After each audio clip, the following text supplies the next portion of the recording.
बच्चियों को सादर जय गुरुदेव। जय गुरुदेव। मन के पवित्र और पावन नाम को पहले हम तदुपरांत आप सभी प्रेमी भाई बहन बड़े प्रेम और प्रतीक से बोले जय गुरुदेव। जय गुरुदेव। जय गुरुदेव। जय गुरुदेव। जय नाम किसका? प्रभु का पावन प्यारा नाम। जय गुरुदेव नाम किसका?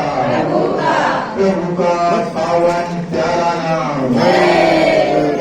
ये नाम नहीं इंसान का, ये नाम नहीं इंसान का, ये नाम नहीं इंसान का, ये काम नहीं इंसान का, ये काम नहीं इंसान का, यह काम नहीं इंसान का। विश्व को शांति किससे मिलेगी? विश्व को शांति किससे मिलेगी? विश्व को शांति किससे मिलेगी? जय गुरुदेव। सत्संगी प्रेमी भाई बहनों, आज बहुत ही सौभाग्य का दिन है हम सभी जीवात्माओं को, क्योंकि समय पर अगर कोई चीज मिल जाए तो वो बहुत ही अच्छी होती है। जैसे भूख हमको लगी हो दोपहर में 12 बजे और खाना अगर शाम को 4 बजे मिलेगा तो उस खाने का क्या महत्व है। और 12 बजे मुझे लगे भूख, उसी वक्त अगर खाना हाजिर हो जाए तो उस खाने का सुख कुछ अलग ही है। ठीक वैसे ही जब हम और आप, देखिए बार बार हर सत्संग में जो भी प्रेमी यहाँ से बोलता है ये जरूर बोलता है कि हम और आप बहुत सौभाग्यशाली हैं। क्या हम ही और आप हैं इस दुनिया में, इस सृष्टि में हम ही और आप इंसान है क्या? 33 कोटि देवी देवता और 84 लाख योनियों के लिए फरमाया है महापुरुषों ने कि ये जो मनुष्य तन है बहुत ही सौभाग्यशाली है। क्यों? जिन लोगों ने समझ लिया कि हमको मनुष्य तन मिला है और इसका उपयोग क्या है, उनके लिए तो सौभाग्यशाली है। क्या उनके लिए भी सौभाग्यशाली है जो अभी शाम को 100 ग्राम 200 ग्राम पीने के बाद सड़क के किनारे पड़े? उनसे तो बदतर वो जानवर है कि कम से कम सूर्यास्त होते ही अपने घर की तरफ चल लेता है। तो ये नर्तन उन्हीं के लिए सौभाग्यशाली है जिन्होंने इसका सदुपयोग समझा। और हमारे और आपके लिए विशेष इसलिए है कि वक्त का गुरु हमको और आपको मिल गया। वक्त के गुरु ने हमारा और आपका हाथ पकड़ लिया। कुछ न कुछ उस जन्म के हमारे और आपके अच्छे पुण्य कर्म रहे हैं जिसकी वजह से वक्त के सरसद गुरु ने हमको और आपको पकड़ लिया। ऐसे ही नहीं पकड़ा, एक दो अच्छे कर्मों की वजह से नहीं। लिखा है कि जब हमारे और आपके सत्कर्मों का पुण्य इकट्ठा होता है, पुण्य मतलब गुच्छा बनता है, समूह बनता है, तब कहीं जाकर हमको और आपको मनुष्य तन मिलता है। और उन समूहों का भी समूह बने तब कहीं जाकर इस मनुष्य तन के रहते मनुष्य तन में आए हुए अगर गुरु मिल जाए तो बड़ा ही सौभाग्यशाली। इसलिए ये समय, ये दिन, ये घड़ी और ये जन्म हमारे और आपके लिए बहुत सौभाग्यशाली है। क्योंकि गुरु महाराज ने पैसे मुझसे फरमाया कि बच्चा सबको इसी जन्म में पार करेंगे।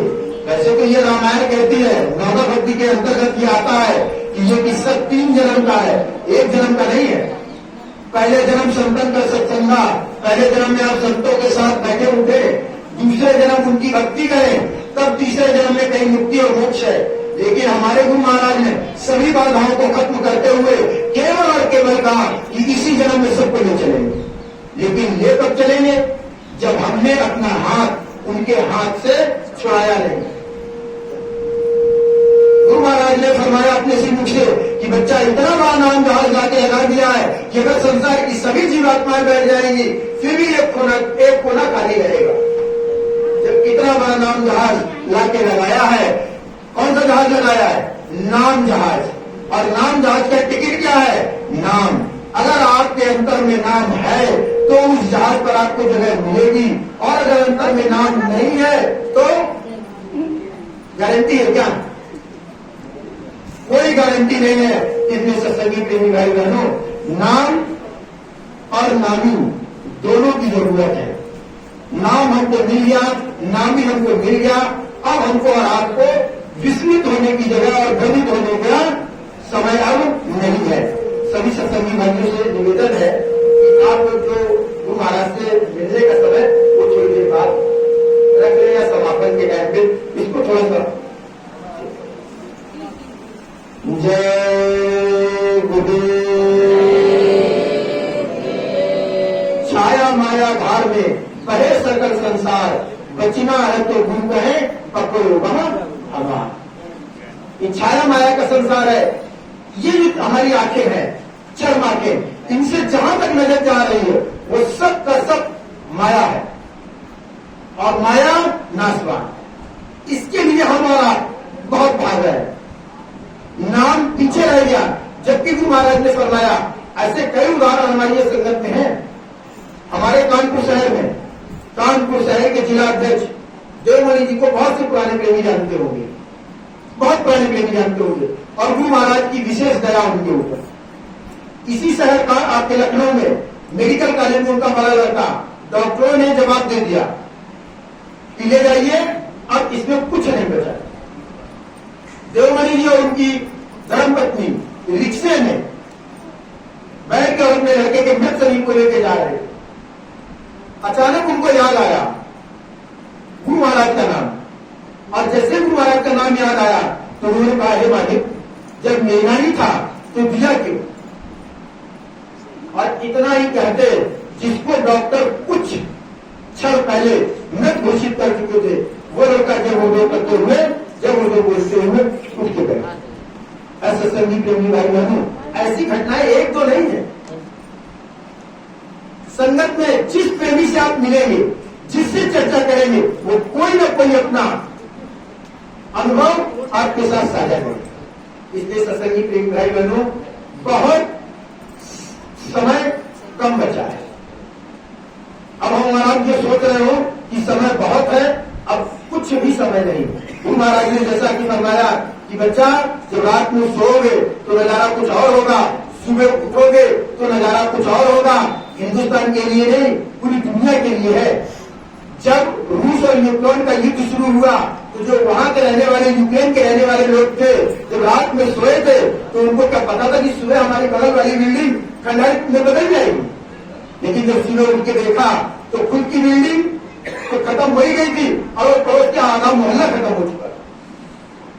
यही हाल इजराइल और हमास के बीच का है। इसलिए हर जगह आग लगी। आप समाचार चैनल उठा के देखें, ऐसा कोई देश नहीं और ऐसा कोई पत्रकार नहीं जो मरने और मारने की बात न बता रहा हो। इस माइक के माध्यम से धर्म पर आस्था रखने वाले सभी हिंदू, मुस्लिम, सिख, ईसाइयों से विनम्र निवेदन है कि ये बाबा जी एकमात्र ऐसे संत इस धरती पर है जिन्होंने मरने के समय पे, जब दुनिया मरने की चर्चा कर रही है, उस समय पर इन्होंने आपको बचने का रास्ता दिया। आप देखिए, कोई आपको बचने की बात बताता है?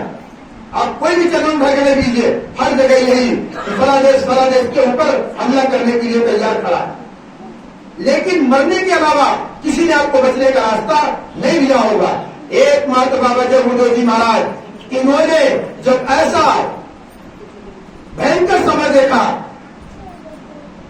तब उन्होंने हम प्रेमियों को आदेश दिया कि जाकर गांव-गांव, गली-गली, मोहल्ले-मोहल्ले, घर-घर, हर एक दरवाजे पर जाके लोगों को शाकाहारी रहने का संदेश सुना।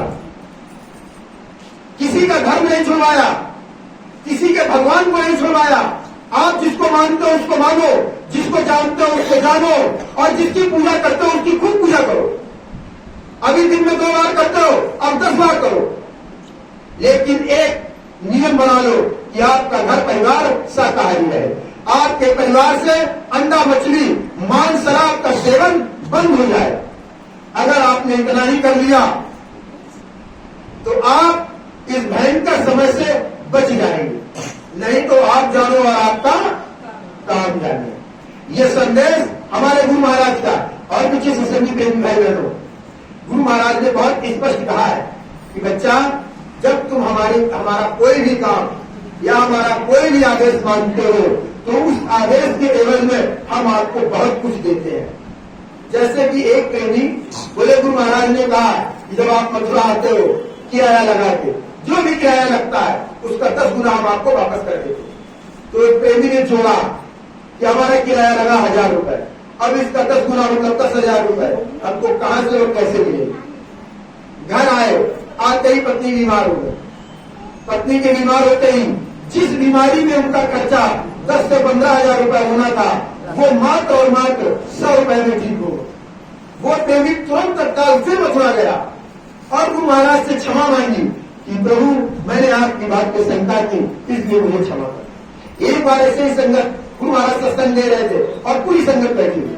गुरु महाराज ने फरमाया कि बच्चा, जिसने आपको इस धरती पर भेजा है उसने आपकी खाने की व्यवस्था आपके यहाँ आने से पहले कर दी। उस प्रेमी को शंका हुई कि क्या ऐसा संभव है। वो प्रेमी संगत से उठा और सीधे एक जंगल में जाके बैठ गया कि देखें यहां हमको खाने की व्यवस्था कौन करेगा। सुबह से दोपहर हो गई, दोपहर से 2, 3, 4 बज गए। अब उस प्रेमी को भयंकर भूख लगी, कस के भूख लगी। तब उसने कहा कि चलो भाई चला जाए, यहाँ कोई देने वाला नहीं है और मालिक जो कहते हैं उसमें कुछ शंका है। ये उसके मन में विचार ही आ रहे थे कि क्या देखता है कि एक सामने से एक व्यक्ति चले आ रहे, उनके हाथ में पन्नी है, एक पॉलिथीन है। देखा, देखते हुए उस प्रेमी ने, इस प्रेमी के जो यहाँ बैठा हुआ था, हाथ जोड़ के दुआ बंदगी की। बोले, हे प्रभु, बड़ी तेरी दया है जो तूने इस जंगल में इनको भेज दिया, नहीं तो हम सोच रहे थे कि ये प्रसाद किसको खिलाएंगे। और उस प्रेमी, जो प्रेमी प्रसाद पॉलिथीन लेके आया था, उसने उनको पकड़ाया। बोले, भैया ये प्रसाद है और आप इसको खा लीजिए, मेरे ऊपर बड़ी दया करें। और उस प्रेमी ने जब प्रसाद की पॉलिथीन खोली और खोल के पहला लड्डू जब खाया तो मालिक को शुक्र अदा किया कि हे मालिक, तूने जो कहा वो वाकई में सच है। ऐसे सभी प्रेमी भाई बहनों, मालिक कर में विराजमान। आप जैसे कि गुरु महाराज ने फरमाया कि बच्चा, ये जो समय चल रहा है, इस समय में हर पत्ते पे प्रेत आत्माएं बैठी हैं, वैसे ही ऐसा कोई क्षण और ऐसा कोई स्थान किसी सत्संगी प्रेमी का खाली नहीं है जिस स्थान पर गुरु महाराज विराजमान नहीं है। आपके हर कदम पर गुरु महाराज का कदम होता है। वैसे तो गुरु महाराज ने अपने श्री मुख से फरमाया है कि बच्चा, जब आप चलते हो गुरु का नाम लेकर, तो जहां पर आप अपना पैर रखते हो वहां पर गुरु का हाथ होता है। एक प्रेमी इसी बात पर, क्योंकि हमारा इस मन माया के देश में मन बड़ा विचलित होता रहता है कि हमने जिसको गुरु बनाया है वो गुरु बनने लायक है भी कि नहीं है। बहुत से ऐसे प्रेमी जो समय समय पर गुरु महाराज की परीक्षा लेते रहते हैं। तो एक प्रेमी, एक शेख जी थे, वो गए सत्संग में बैठे, गुरु महाराज से सत्संग सुना रहे थे। गुरु महाराज ने कहा कि बच्चा, जब से गुरु ने आपको रामदास दिया तब से गुरु आपके अंग संग है। तो शेख ने कहा, अच्छा, आज से देखते हैं, महसूस करते हैं गुरु अंग संग है भी कि नहीं। तो शाम के टाइम तो सत्संग से आए, तो शाम के टाइम शेख जी टहले निकले नदी के किनारे, तो क्या देखते हैं कि 4 पैर बन रहे हैं,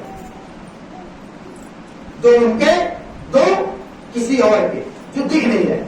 तो उनको भरोसा हुआ कि गुरु अंग संग है। भाई 2 तो हमारे और 2 बगल में जो चल रहा है वो कौन है, वो गुरु ही होगा, जो सब ग्रुप पे हमारे साथ है। सत्संगी प्रेमी भाई बहनों, उनसे एक का बुरा वक्त आया। जब बुरा वक्त आया, बुरे वक्त में जब वो टहलने गए नदी के किनारे, तो क्या देख रहे हैं कि 2 ही पैर बन रहे हैं। जो बन रहे थे वो अब नहीं है। वो बड़ा विचलित हुए। बोले गुरु महाराज केवल सुख के समय पर ही साथ है, दुख आते ही जैसे संसारी लोग हमारे घर परिवार रिश्ते नातेदार लोग जो है हमसे पीछा छुड़ा लेते हैं, वैसे ही गुरु ने भी हमसे पीछा छुड़ा लिया। बड़ा मन उनका डामाडोल हुआ। कुछ समय बाद फिर अच्छा समय आया।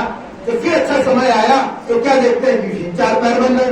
बोले अब ऐसे ना चलेगा, आधे में अल्लाह अल्लाह आधे में राम राम ना चलेगा। रहो तो दुख और सुख दोनों में रहो साथ में, और नहीं रहना है तो मत रहो सुख में। वो वहां से सीधे वापस हुए आश्रम गए और गुरु महाराज से कहा, यह गुरु महाराज ऐसा कुछ चलने वाला नहीं है, चलना है तो दोनों टाइम पे रहो और नहीं तो पल्ला काटो अपना, हमें मतलब नहीं है आपसे। बोले क्या हो गया बच्चा, बताओ तो। बोले गुरु महाराज जब हमारे पास सुख के क्षण थे तो आप हमारे साथ अंग संग चल रहे थे, और जब हमारे ऊपर दुख आया तो आप हमको अकेला छोड़ के चले आए। बोले अरे पागल, जब तू दुख के क्षण में था तो तू थोड़ी ना चल रहा था, मैंने तुझे अपनी गोद में उठा रखा। वो पैर के निशान जो तुझे दिख रहे थे वो तेरे नहीं मेरे थे। ऐसे संगी प्रेमी भाई बहनों, ये आप स्पष्ट मान लो इस चीज को कि जब आपके ऊपर दुख होता है तो गुरु महाराज आपके दुख में आपके बराबर, आपके साथ और आपसे पहले खड़े होते हैं। लेकिन अब दुख, बहुत से प्रेमियों को शंका ये हो जाती है, जब दुख में गुरु महाराज खड़े हैं तो दुख खत्म क्यों ना कर दे। दुख आया क्यों? दुख के लाने के लिए कारण हम ही है, गुरु नहीं। सुख में सुमिरन सब करे और दुख में सुमिरन सब करे, सुख में करे ना कोई। और जो सुख में सुमिरन करे तो दुख का है को। जब दुख का तो 24 घंटे गुरु महाराज जय गुरुदेव जय गुरुदेव जय गुरुदेव, और जब दुख के क्षण निकल गए तो कहां जय गुरुदेव। फिर तो खाई रोटी चद्दर तान के सो रहे, मस्त नींद आ रही, और दुख में नींद नहीं आती है तो फिर गुरु याद आता है। इसलिए अगर हम और आप कहीं पर भी है, कभी भी है, फिर बात वहीं पर आती है कि हर पल हो सुमिरन तेरा, एक भी घड़ी एक विश्वास खाली न जाने पर। अगर जा रही है तो फिर ये शरीर दोबारा मिलने वाला नहीं है। सत्संगी प्रेमी भाई बहनों, इस काल ने ऐसी व्यवस्था बनाई, देखिए कितनी भयंकर व्यवस्था है। एक छोटा सा उदाहरण, प्रहलाद के पिता हिरण्यकश्यप काल का अवतारी, प्रहलाद भट्ट वो भी काल के अंश, और खंभा फाड़ के जो नरसिंह अवतार हुआ वो भी काल। अब तीनों काल क्यों? क्योंकि भक्ति भय से होती है। अगर ये दृश्य और ये घटना न घटी होती तो क्या हमारा काल के भक्त होते? क्योंकि सतयुग योगी सब विज्ञानी कभी हर ध्यान सरे भक्ता। सतयुग के समय जब इस धरा धरती पर पहला युग लगा, हम और आप अपने देश, उस आनंदमयी देश से यहाँ आए, अनामी महाप्रभु को छोड़कर जब हमको यहाँ भेजा गया तो यहाँ पर पहला युग लगा था सतयुग। और सतयुग में क्या था, जब हमको और आपको भूख लगती थी तो हम उठते थे, उठे अपना काम काज किया, अपनी जो भूख को शांत किया और फिर वापस ध्यान में बैठ गए। और जिस का समय यहाँ पूरा होता गया वो अपने लोग चले गए। काल भगवान ने ये देखा कि अरे फिर मतलब क्या होगा हमारी तपस्या करने का, जैसे लाए थे वैसे ही अगर ये चले जाएंगे तो फिर हम यहाँ क्या इस पे राज करेंगे। जो हमने एक पैर पर खड़े होकर करोड़ों करोड़ों साल और कई युगों तक तपस्या की, तब हमको ये एक बूंद जीवात्माएं मिली है और ये सब अपने लोग चली जाएंगे तो फिर हम राज्य किस पे करेंगे। तब उसने ये विधान बनाया, और विधान बनाकर अपने ही आपको कई बार वो कई टुकड़ों में उसने भेजा, जिससे हम और आप, हमारे और आपके अंदर बैठी जीवात्मा इतनी भयभीत हो जाए कि अब तो हमारा काम इन्हीं से। सत्संगी प्रेमी भाई बहनों, ये छोटी मोटी व्यवस्था नहीं है। हमको और आपको यह फंसाने के लिए बहुत सघन और बहुत कठिन व्यवस्था की गई, तब जाकर हम और आप कहीं यहां फंसे। जैसे आपका बच्चा कहीं धोखे से छूट जाए, या आप, वो तो बच्चा है, हम और आप कहीं अनजान जगह पे पहली बार पहुंचे तो क्या रात में वहां नींद आती है? और जब सुबह उठते तो यही कहते हैं जगह बदल गई थी, इस वजह से नींद नहीं है। जगह बदलने से हमको रात को उल्फत ही नहीं हुई। ठीक वैसे ही जब हम और आप उस आनंदमयी देश अनादि महाप्रभु का लोग छोड़कर यहाँ आए तो हम इतना विचलित थे, क्योंकि बंधन में थे। वहां बंधन नहीं, वहां स्वतंत्र थे, वहां पूरी आजादी थी। लेकिन जैसे जैसे हम यहाँ आए, हमको उस बंधन में धीरे धीरे जब बांधा गया, और जब उस बंधन में धीरे धीरे बंध गए, अब हमारी आदत बन गई। जैसे हाथी कितना भारी होता, कितना बड़ा होता, अगर उसको लोहे की जंजीर से भी बांध दिया जाए ना तो वो तोड़ सकता। लेकिन उसी हाथी को कच्चे धागा की जो पिंडी आती है, जिसे माताएं बहने उस पर बागत के चारों तरफ लिपेटती हैं, उस धागे से आप हाथी का पैर बांध के और एक हल्के से घास के टुकड़े में बांध दो तो दिन भर हाथी वही बता रहे हैं, क्योंकि उसकी आदत बन गई। उसको लगने लगा कि जिस चीज से मेरा पैर बंधा है वो बहुत मजबूत है, वो प्रयास ही नहीं करता तोड़ने का। क्योंकि जब पहली बार उस हाथी को बांधा गया जंजीर से और उसने तोड़ने का प्रयास किया, बच्चा होता है, छोटा होता है, उसका पैर मुलायम होता है। पहली बार जब उसने झटका दिया तो पैर में जख्म हो गए। पैर में जब जख्म हुए तो उसको दर्द हुआ। जब उसने दोबारा झटका दिया तो दर्द बढ़ा। जब उसने दोबारा झटका दिया तो दर्द बढ़ा। ये करते करते उसको यह अभ्यास हो गया कि अगर हम पैर को झटका देंगे तो हमको दर्द होगा। इसलिए उसने फिर पैर को हिलाना डुलाना ही बंद कर दिया। चाहे तो बुढ़ापे में आते जंजीर को तोड़ सकता है, लेकिन उसके दिमाग में एक चीज बैठ गई कि अगर हमने पैर हिलाया तो हमारे पैर में वो पीड़ा होगी। जैसे एक राजा थे, उन्होंने अपने पूरे नगर में ढिढोरा पिलवाया कि हमारी इस बकरी का जो पेट भर लाएगा उसको आधा राजपाट दे। तो बहुत मेरे जैसे बुद्धिमान लाइन में लग गए, बोले लाइए हुजूर आज हम लेके जाते हैं और बकरी को पेट भर के चारा खिलाएंगे। बोले देख लो, परीक्षा लीजिए, अगर हमारी बकरी ने यहाँ कुछ खाया आके और भूखी रह गई तो तुमको जेल होगी। बोले मंजूर। ले गए, दिन भर उसको बढ़िया बढ़िया खिलाया और बढ़िया बढ़िया पिलाया। जब शाम को लेके आए और जैसे ही राजा ने उसके आगे हरी घास डाली, बकरी एक ऐसा प्राणी है कितना भी पेट भरा हो उसको कुछ भी डालो वो तुरंत खाए। तो जैसे ही राजा ने हरी घास डाली, बकरी ने तुरंत खाया। खाते राजा ने कहा तुमने दिन भर उसको भूखा ना डाला, उड़ा उनको जेल में डाला। होते करते सबको आदमी जेल में चले गए। कोई उस बकरी का पेट नहीं भर पाया। एक कोई मूर्ख आदमी गया, बोले हुजूर आज हमको दे दो बकरी और हम इसको आज दिन भर में इतना खिलाएंगे, ये खाना तो छोड़ो, ये 24 घंटे पानी भी नहीं पिए। बोले ले जाओ, लेकिन शर्त मालूम है ना? बोले हाँ हुजूर मालूम है, सब कुछ हम समझ गया और सब कुछ हमें मान गए। ले गए वो। जैसे ही बकरी कुछ खाने चले, तुरंत इतना बड़ा डंडा उसके मुंह पे मारे खाए। एक बार मुंह मारा बकरी ने, मार दिया, दोबारा फिर मुंह मारा, फिर मारा। दोपहर तक उसने यही किया। अब बकरी दोपहर के बाद जैसे दिन ढला, बकरी ने कहा जब खाएंगे ही नहीं तो तुम मारोगे क्या? अब वो उसने गेहूं डाले और दूसरे सब कुछ डाला, बकरी को उसके आगे छोड़ दिया। बकरी टच से मत रहे, वैसे की वैसे ही खड़ी। बोले ठीक, चलो लेके गया राजा के दरबार। अब अपना छोटा सा डंडा हाथ में पकड़े बकरी के बगल में खड़े हो गए। बोले हुजूर जो कुछ खिलाना है खिला लीजिए, जो कुछ पिलाना है इसको पिला लीजिए। अगर ये कुछ खा ले तो मुझे जेल, नहीं तो जितने लोगों को बंद किया है उन सबको छोड़ दीजिएगा और आधा राजपाट। राजा ने कहा कि ठीक। जैसे उसके आगे हरी घास डाली, अब बकरी जो दिन भर जिसके साथ थी उसकी शक्ल ले गई और हरी घास दे गई, नहीं खाया।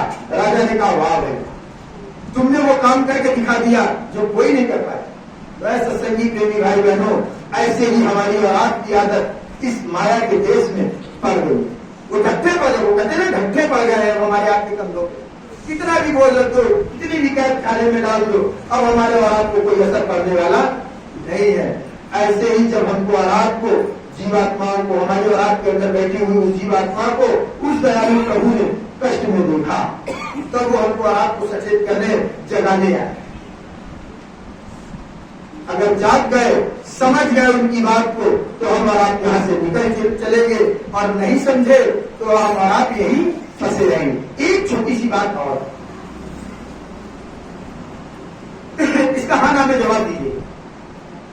कितने प्रेमी ऐसे जिन्होंने ये सुना कि आप अपनी अंतिम श्वास पे, गुरु महाराज ने अपने मुख से फरमाया, बोले बच्चा आप अपने अंतिम समय में जय गुरुदेव बोलोगे तो मिलेंगे। कितने लोगों ने सुना? सबने सुना है ना? अच्छा, किसी ने ये सुना कि अंतिम समय पर भजन करना तो न मिले? सुना किसी ने? सुनने के लिए सुना? नहीं सुना। क्या बोला कि जय गुरुदेव बोलोगे तो गुरु महाराज मिलेंगे। फिर हम जय गुरुदेव बोलने की आदत क्यों नहीं डालते हैं भाई? जन्म जन्म मुनि यतन करावे, अंत राम कही आवत। उस अंतिम समय के लिए हमको और आपको अभ्यास करना है। सत्संगी देवी भाई बहनों, देखिए बहुत हमारे रात के बीच में छोटे छोटे कहानियां दृष्टांत के रूप में महापुरुषों ने रखी है। एक सदन कसाई करके हुए, जिन्होंने जीवन भर मार काट का ही काम किया। कसाई का काम ही होता है दिन भर काटना और बेचना। जब वह एक जन्म में कर सकता है, उसका उद्धार हो सकता है, तो हमारा और आपका किसी का ऐसा कोई काम है नहीं है। धोखे से अगर चीटी भी मर जाती है तो मुंह से 10 बार जब वो निकलता है कि मालिक बड़ा गुनाह हुआ। न जाने मैंने ऐसे कितने प्रेमी देखे हैं जिनके घरों में चूहा नुकसान कर रहे हैं, लेकिन चूहों को मारने की कोई दवाई नहीं रहती। कारण हमको मालूम है अगर हमने उसकी हत्या की तो हमको भी कोई न कोई ऐसे ही मारेगा, क्योंकि ये काल का देश है। यहाँ बदला लेने का और कर्मों का फल देने का बहुत ही बेहतरीन विधान है। एक भी व्यक्ति बदल नहीं सकता। जैसे एक छोटा सा उदाहरण देखिए, भगवान राम ने बाली को छिपकर मारा था और सूर्यास्त के समय पर मारा था, धनुष और बाण से मारा था। मारा था कि नहीं मारा था? हमारे आपके रामायण में हमने और आपने पढ़ा और सुना है। जब भगवान राम द्वापर में कृष्ण अवतार में आए और वो बाली पहलिया के रूप में आया, पूरी महाभारत खत्म हो गई। सूर्यास्त के समय पेड़ के नीचे कृष्ण भगवान पद्मासन में योग कर रहे थे। उसी समय वो बहेलिया जो बाली के रूप में त्रेता में था, वो बहेलिया के रूप में यहां आया, तो वो क्या देखता है कि एक कोई हिरन की आंख दिख रही है, क्योंकि उनके पैर में पदम था, उस पे सूर्य की किरण पड़ रही थी, तो वो पदम चमक रहा है। सूर्य सोने का टाइम था और धनुष और बाण से उस बहेलिया ने छुप के मारा। ये हममें से कितने प्रेमी जानते हैं, कितनों ने सुना? जब भगवान राम 3 लोगों के मालिक अपने द्वारा किए हुए कर्म को खत्म नहीं कर पाए, बदला देने के लिए उनको आना पड़ा, तो हमारा किस खेती मिली है भाई? जो इस गुरु गुमान में बैठे हैं कि हमने आज फला के साथ धोखा दिया है और हम अपने धोखे को खत्म कर लेंगे। फला से नफरत करते हैं तो वो नफरत हमको नहीं मिलेगी। ऐसा सभी प्रेमी भाई बहनों, हमारा काल माया के देश में है। वैसे तो गुरु महाराज ने ये फरमाया है कि सगे भाई से ज्यादा प्यारा रिश्ता सत्संगी भाई का है। कारण सगा भाई एक नामधारी है और दूसरा नहीं है, तो गारंटी नहीं है कि दोनों भाई वहां मिलेंगे कि नहीं मिलेंगे। हमारा और आपका रिश्ता यहां भी है, जीते जी का भी है और मरने के बाद भी है। इसलिए ये सबसे प्यारा रिश्ता है। और इस प्यारे रिश्ते में अगर धोखे से भी कहीं किसी प्रेमी से किसी प्रेमी को नफरत हो गई, तो सत्संगी प्रेमी भाई बहनों, एक दृष्टांत आपको और सुनाते हैं। एक गुरु महाराज सत्संग दे रहे हैं, तो जैसे अपने गुरु महाराज सत्संग देते हैं मन से, तो आपने देखा होगा कि गुरु महाराज बैठते हैं यहाँ पर, हर एक प्रेमी ऐसे बैठ के पोथी पढ़ रहे होते हैं। गुरु महाराज उस्ताद सबको और आपको बहुत अच्छे से समझा रहे होते हैं। ऐसे होता है कि नहीं? ऐसा ही घटना हो रही थी। वो गुरु महाराज बैठे हुए सत्संग दे रहे थे, उनके बगल में एक शिष्य बैठा हुआ था, वो पोथी पढ़ रहा था, उसका अर्थ गुरु महाराज बता रहे थे। सत्संग के बीच में गुरु महाराज ने उस बच्चे से पूछा कि अरे नजर उठा के देखा, बोले हुजूर प्रेमी बैठे हुए और दूर जो प्रेमियों को बैठने की जगह देंगे वो खड़े हुए। बोले अरे गौर से देखो, देखो सामने कौन खड़ा? बोले साहब एक मदारी है और उसके हाथ में एक भालू की डोरी है, भालू बना हुआ उस रस्सी से। बोले अरे वो भालू नहीं है, वो आपके पिता है। बोले अरे वो जो मंच पर बैठा हुआ था मंच से कूद के दूर खड़ा हो गया। बोले किस मतलब की भक्ति? जीवन भर हमारे पिताजी ने गुरु महाराज की सेवा की जैसे मैं आपकी कर रहा हूं। अगर वो सेवा करने का फल 84 में जाना पड़ गया तो फिर किस मतलब की भक्ति? फिर तो संसारी इच्छा, क्योंकि उसे मालूम तो है कि हमें 84 निश्चित है और हम आपके साथ हैं, अंग संग है और आप हमारे अंग संग हो। आपने हमको नामदान दिया, हम आपका सुमिरन ध्यान भजन कर रहे हैं, उसके बाद भी अगर 84 हो जाए तो फिर किस मतलब की नामदानी और नामदान और किस मतलब की भक्ति? उन्होंने कहा बैठ जाओ, इतना मत कूदो, पहले घटना तो देखो, घटना क्या घटती है। जो आपके पिता को 84 हुई, बोले क्या घटना घटी? बोले बैठ जाओ और सर पे कपड़ा डालो। सर पे कपड़ा डालकर उसको दिखाया। क्या देखते हैं, उसके पिताजी एक जगह ऐसे सत्संग चल रहा था, उनके पिताजी सत्संग समाप्त हुआ, सत्संग समाप्त होने के बाद भोजन भंडारे में जैसे हम सब प्रेमी लग जाते हैं सेवा में, कोई पूरी बांट रहा है, कोई सब्जी देने लगता है, कोई प्रसाद देने लगता है, कोई कुछ, ऐसे उनके पिताजी डलिया की फूल लेके डलिया बांटते हुए। अब उस समय इतने संसाधन तो थे नहीं, कानपुर से लखनऊ की दूरी 2 घंटे में तय हो जाए और जल्दी आना है तो कोई सुपर मार्केट में दो तो 1 घंटे में आ जाओ, और जल्दी आना तो अपने साधन से मोटरसाइकिल उठाओ और 1-1.25 घंटे में लखनऊ। पहले लोग क्या करते थे, पैदल चलते। कुछ कबीले और आदिवासी लोग थे, वो सत्संग में आने के लिए पैदल चले। पैदल आते आते इतने लेट हो गए कि सत्संग समाप्त हो और भोजन भंडारा भी खत्म होने वाला। वो प्रेमी आए, आके खड़े हुए तो हम और आप भी बड़ा प्रभाव से उस प्रेमी को तवज्जो देते हैं जो गुरु के अंग संग रहता है, गुरु के आगे पीछे रहता है, उसको हम बड़ा भाव देते हैं, उसको हम वही समझते हैं जो गुरु। ऐसा हमारा भाव उसके प्रति हो जाता है। तो उन प्रेमियों को, जो प्रेमी आए, उनको भी जब उन्होंने देखा कि अरे अब तो बिल्कुल गुरु महाराज के साथ रहने वाला मिल गया तो गुरु की दया होगी, वो तो बड़ी विनम्रता से उनको दुआबंदी किए और बोले हुजूर हम आने में थोड़ा सा देर हो गई हमको, तो हमें भी कुछ बचा हो तो भोजन भंडारे का कुछ प्रसाद दे दो। अब जब उन्होंने सुना तो ऐसे लोगों को होता क्या है, घमंड बहुत जल्दी आ जाता, अहम आ जाता है। जब हम गुरु महाराज के साथ हैं और गुरु महाराज जो बोलते हैं वो हम सुनते हैं और हमारी बात, हमारी संगत इतनी सुनने वाली है हमारी बात को, और इतनी संगत जो है हमको इतना सम्मान मिलती है। सम्मान मिलते ही ये मन जो है 7वें आसमान पे चलने लगा। तो उन प्रेमी का भी मन 7वें आसमान पे था। तो उन्होंने जो सुना कि हम लेट हो गए आने, तो उन्होंने जो डलिया लिए हुए थे वो पटक जमीन पे और बोले ऐसे ही तुम्हारे कर्म है, क्योंकि तुम देर से आए हो इसलिए प्रसाद भीग देगा। सत्संगी प्रेमी भाई बहनों, एक ये कर्म ऐसा बना था जो गुरु महाराज ने इसको माफ नहीं किया और उनको 84 जाना।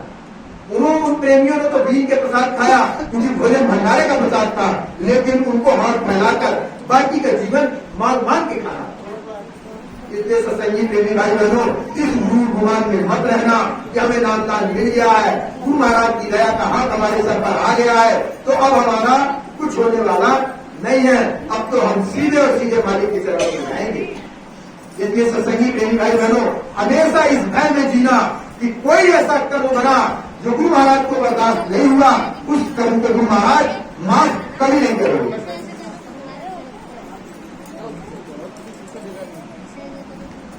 जय गुरु। सत्संगी प्रेमी भाई बहनों, देखिए हर घर भीतर सानिया सुनी शेष न पूरी। अगर हमने हमारे मन में ये आ गया कि हम बहुत अच्छे सत्संगी हैं और भैया ठीक नहीं है, ये भजन नहीं करते, ये सुमिरन नहीं करते, ये सरकारी के प्रचार में नहीं आते हैं, ये सरकारी का प्रचार करते हैं तो कोटी नहीं पहनते हैं, ये करते हैं, ये वो करते हैं, ये अच्छे प्रेमी नहीं है। ये गुनाह आपसे इतना बड़ा गुनाह हो जाएगा जिस गुनाह को गुरु माफ कभी नहीं करता। कारण देखिए, ये देश काल माया का देश है, लेकिन यहाँ पर पूरा का पूरा सिस्टम वैज्ञानिक सिस्टम है, कोई भी चीज विज्ञान से अलग हटके नहीं है। क्यों नहीं करते? रीजन है ना भाई, हम गलत सोच रहे हैं, तो गुरु महाराज ऐसे कर्म को माफ क्यों नहीं करते? इसलिए नहीं करते कि हर घट भीतर साइया सुनी सेज न को बलिहारी घाट की जा घट भगत। गुरु ने नामदान दिया, आपने लिया कि नहीं लिया इसकी गारंटी नहीं। उन्होंने दिया, वो आपके अनुसंग है, उनका काम था, उन्होंने वो कर दिया। अब आपका जो काम था वो आपने किया कि नहीं किया, उसका तो फैसला बाद में होगा। सत्संगी प्रेमी भाई बहनों, मैंने यहां तक पढ़ा है और यहां तक अनुभव किया है कि आज नामदान लेके आया बंदा, आज और उसका समय पूरा हो गया, वो लोग चला है। कारण नामदान लेके आया, फिर वही बात कि नामदान लेके आया और उसकी स्वास्थ्य की पूंजी खत्म हो गई। खत्म होते समय उसको याद आया कि गुरु महाराज ने कहा था कि अंतिम समय पे, अंतिम श्वास पे अगर आपने देखो तो नाम लिया तो मैं मिलूंगा। और जब गुरु महाराज मिलेंगे तो काली की औकात है जो आपको ले जाके घरों में डाल सकते। इसलिए सत्संगी प्रेमी भाई बहनों, आपस में बहुत प्रेम और प्रीति से रहो, यही भजन है। एक बार को भजन में नागा हो जाए तो उसके दरबार में माफी है, लेकिन अगर एक प्रेमी से दूसरे प्रेमी के प्रति नफरत हो गई तो उनके दरबार में माफी नहीं है। गांधी ने वो कर रहा है, करने दो भाई। मान लो हम कर रहे हैं आपसे और मन में ख्याल आया तो तुरंत आप बोलो, हे मानी हम तो आप ही का बच्चा, मेरे लिए तो आप ही हो। क्योंकि लिखा है कि गुरु घर घर में रहता है, बुलाने जिसका जी चाहे। जब हर घर में गुरु को देखोगे तो क्या नफरत होगी किसी से कोई वैर होगा? हर घर में हमारा गुरु विद्यमान है तो किसी से हम ईर्षा कर सकते हैं, घृणा कर सकते हैं? किसी से नहीं होगी घृणा।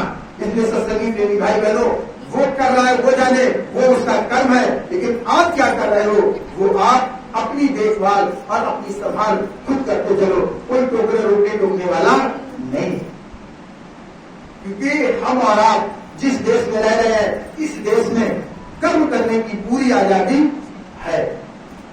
भाई कोई मना करने आता है कसाई को कि तुम मुर्गा मत काटो, बकरा मत काटो, कोई मना करता है क्या? दिन रात काटो, लेकिन फल उसने कहा है कि आप कर्म करने के लिए पूरी आजादी, आप पूरा कर्म करो, स्वतंत्र हो, लेकिन फल हमारे हाथ। ये काल भगवान कहते हैं कि फल देने का अधिकार हमको है।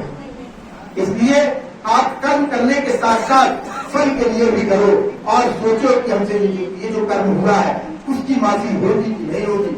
सुबह दोपहर शाम आपको जब भी मौका मिले, गुरु के चरणों में बैठकर अपने किए हुए कर्मों का परीक्षण।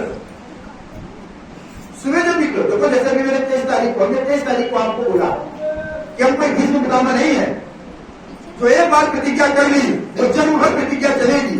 हम और आप कलयुग में पैदा हुए, जीर्ण शीर्ण शरीर जो हल्के से हवा के झोंके में अगर गिर गया तो काम खत्म। ये तब कांचा कुंभ है, कांच का घड़ा है, मिट्टी का भी नहीं है, कांच का है, जो हल्के से झटके में चकनाचूर हो जाएगा। और कांच के घड़े में होकर इतना गुरुमान लगता है कि कभी जाएंगे ही नहीं, कभी हमारा घड़ा टूटेगा ही नहीं। सत्संगी प्रेमी भाई बहनों, देखो ये रास्ता प्रेम और प्रतीक का है। इसमें दूजा मतलब आपकी ईर्षा, द्वेष, जलन, घृणा का कोई जगह नहीं। प्रेमी से प्रेमी मिले, गुरु भक्ति ग्रहण हो। देखिए कानपुर से 80-85 किलोमीटर दूर चल के हमारे यहाँ आने का मतलब केवल एक है कि यहाँ की संगत प्रेम से रहे, यहाँ की संगत में कोई दुर्व्यवहार न आए, यहाँ की संगत जब भी कहीं जाए लोग प्रशंसा करें कि प्रेमी बहुत है, लेकिन ऐसे प्रेमी कहीं नहीं है। सत्संगी प्रेमी भाई बहनों, देखिए आप बड़े भाग्यशाली हो, ये प्रमाण है। नहीं तो न जाने कितने भक्तों के भक्त हो गए। हम तो गुरु के भक्त हैं, लेकिन न जाने कितने ऐसे हैं जो भक्तों के भक्त हो गए। कारण स्पष्ट है, इस चीज का प्रमाण है, ये प्रमाणित करता है कि गुरु महाराज ने उनका हाथ नहीं पकड़ा था, इसीलिए हवा के एक हल्के से झकोले में, एक हल्के से झटके में दूर हो गए।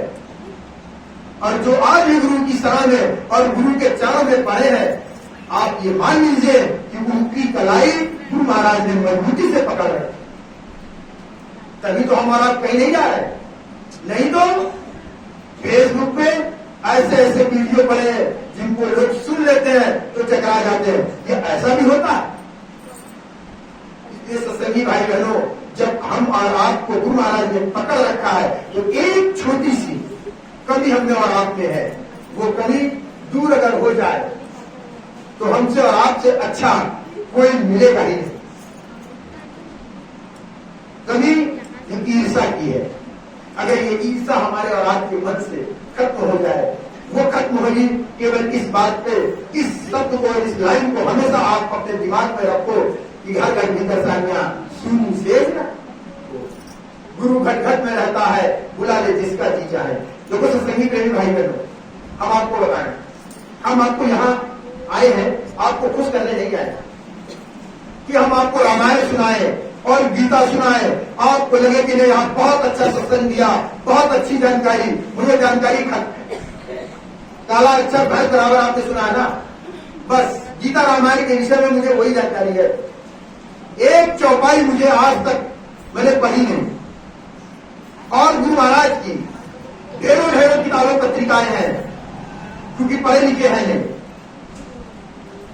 जो सुनाया गुरु महाराज ने और जो हम गुरु महाराज के श्रीमुख से सुन रहे हैं, वही हजम कर ले, उसी को उतार ले, उसी पे अमल कर ले, उसी को हम धारण कर ले, और धारण करने के बाद वही हमारे कर्म में दिखने लगे। ये सबसे बड़ी बात है सत्संगी भाई, क्योंकि हमारा सब कुछ करते हैं, सब कुछ करते हैं, लेकिन गुरु के वचनों को याद नहीं। अगर गुरु के वचनों को हम याद करने लग जाए, गुरु के वचनों को हमने याद कर लिया होता तो हमें कहीं शंका होती है 18 वर्ष 2012 को क्या घटा। बहुत से ऐसे प्रेमी हैं जो आश्रम तक तो गए, उठ के ये देखने नहीं गए कि वो है क्या, क्योंकि उन्होंने ये बात अपने जहन में गांठ बांध कर रख ली थी कि बच्चा सब कुछ करना, शंका नहीं करना। ये गुरु महाराज के सत्संग का कॉमन शब्द था, कॉमन शब्द है। हमेशा गुरु महाराज ये बोलते हैं कि बच्चा शंका नहीं करना, क्योंकि ये शंका अगर घर परिवार में पति पत्नी के बीच हो गया तो रिश्ता खत्म। अगर ये शंका पिता पुत्र पे पड़ गई तो सम्मान खत्म। अगर ये शंका समाज में पैदा हो गई तो समाज खत्म। और अगर ये शंका संगत में पैदा हो गई तो संगत खत्म हो गई कि नहीं, संगत खत्म हो गई कि नहीं, कितने टुकड़े हो गए। नहीं तो इसको तो छोड़ो, आसपास आपका जो पार्क होगा ना, उसमें भी जगह नहीं मिलती। मायावती ने जो आपके शहर में पार्क बनवाया, काशीराम पार्क, बड़ी गर्व से कहती थी कि कोई धार्मिक और कोई भी राजनीतिक व्यक्ति इस मैदान को भर नहीं सकता। हमारे गुरु महाराज ने उस पार्क के लिए परमिशन मांगी, पहले तो मायावती ने दे दी, लेकिन जब देखा और सुना अपने गुप्तचरों से कि कितनी भीड़ आ रही, क्या पार्क भर पाएगा कि नहीं, जब उनको लगा कि ऐसे न जाने कितने पार्क भर जाएंगे तो उस परमिशन को कैंसिल कर दिया। हम ऐसे रहे थे कि आगे जो मैदान है उस मैदान में गुरु महाराज ने सत्संग किया था। ऐसे ऐसे इतनी भीड़ गुरु महाराज ने यहाँ पर आपके लखनऊ शहर, उसको छोड़ो 1996-97 में जो 11 दिवसीय कार्यक्रम नैनीशाला में था, पैर रखने की जगह नहीं थी। रेलवे लाइन के इस तरफ, गोमती नदी के इस तरफ, उस तरफ, चारों तरफ आदमी आदमी नजर आ रहा।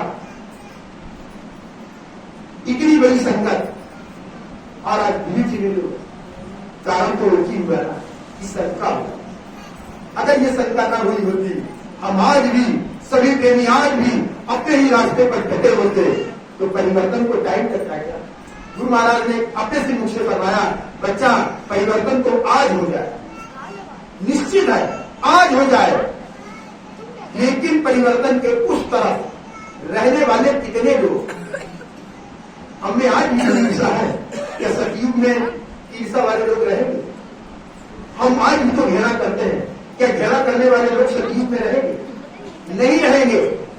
सत्संगी प्रेमी भाई बहनों, मेरी आपसे सर्वत्र प्रार्थना है, ये जो समय है चंद दिनों का समय है, चंद श्वासों की पूंजी हमको और आपको मिली है।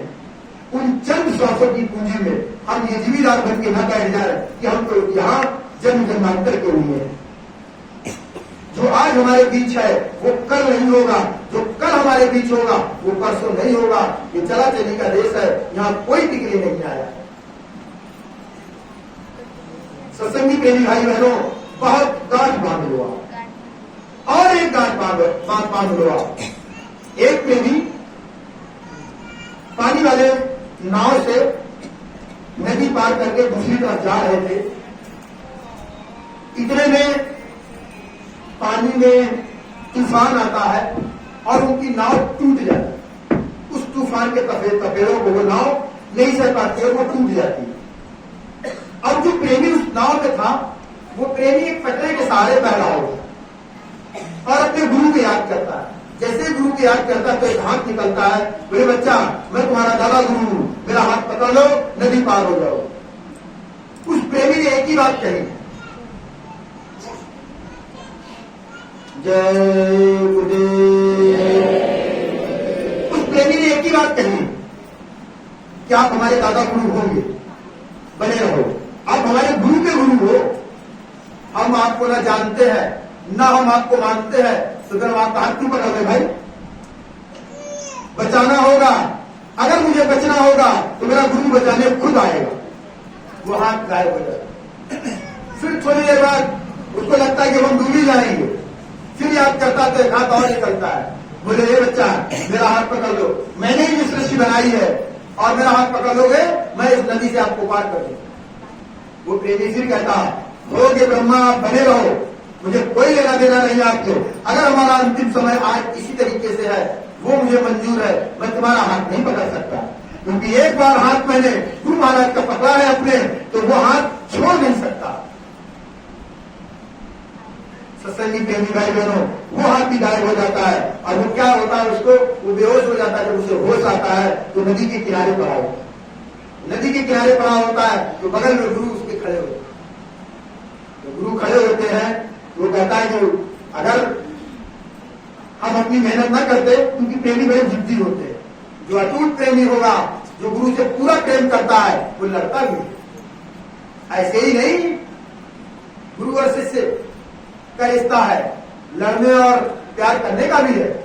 वो उनके बैठा बोले काहे के गुरु दूध के मर गए होते, बोले बच्चे बचा तो लिया, बोले ऐसे ही बचा लिया, मेहनत हमने की। तो सत्संगी प्रेमी भाई बहनों, जिस दिन हमारी और आपकी ऐसी अपूर्व भक्ति होगी कि गुरु के अलावा हम किसी को न माने, उस दिन गुरु हमें हमारे और आपके प्रत्यक्ष।